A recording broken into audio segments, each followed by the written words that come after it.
The Americans too are grappling with the China threat, much closer home than they'd anticipated perhaps. There is a Chinese spying station in America's backyard and the US is reluctant to even admit it. Last week, a report shook up Washington. It talked about an agreement between China and Cuba. The story said China wants to build a spy base in Cuba, wants to, and Havana will be paid billions for it. The White House responded with a denial, and now they've made a U-turn. Turns out, China already has a snooping station in Cuba. So a statement has been issued. It gives a detailed account of China's activities. Apparently, the snooping base has been there for decades. The exact location has not been shared, but back in 2019, China upgraded this facility. We don't have the specifics of what it can do, but a base in Cuba gives Beijing some clear advantages. The island is around 100 miles or 160 kilometers from Florida, Cuba. From there, China can target Southeast America. It can eavesdrop on US military exchanges, even commercial communication. The bigger worry is the potential snooping on US military bases.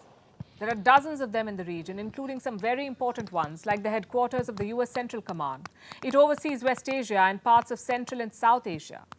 There is also the US Special Operations Command. Again, this is an important military base, and China could potentially eavesdrop on it. Its presence in Cuba poses a threat. And until last week, the US did not even want to admit to this. When the first report came out, this is what the White House said. I've seen that press report. It is not accurate. These were their words. The Pentagon, too, pushed back against these claims. So I've seen that reporting. I can tell you based on the information that we have that is not accurate, that we are not aware of China and Cuba developing any type of spy stations. Not accurate. That's what he said. Now the US has completely reversed its stance. So what is Team Biden's defense? Well, they're shifting blame. They say it did not happen on our watch. Reports say Biden and his team were briefed about these developments when they took office. I'm talking about January 2021. And Cuba is just one country they were told about.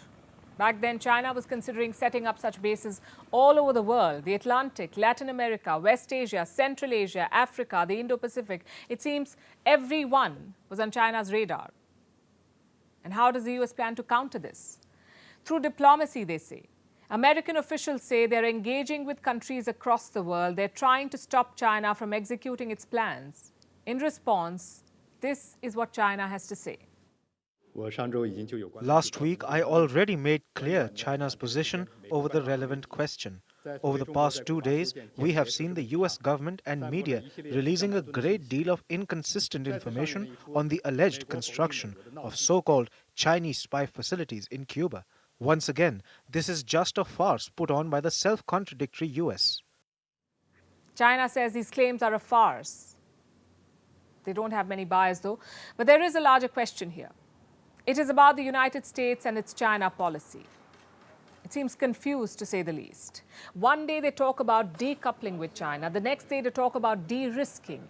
They want to lead the world in countering China, but turns out they're trying to hide a Chinese spy base in their backyard. How do you think America's allies will see this? There will be questions, no doubt. US Secretary of State Antony Blinken is traveling to China in a few days. Will he bring up these snooping stations? Will he confront China? We don't know that yet. But this visit will be a test for Biden's China policy, and the world will be watching closely.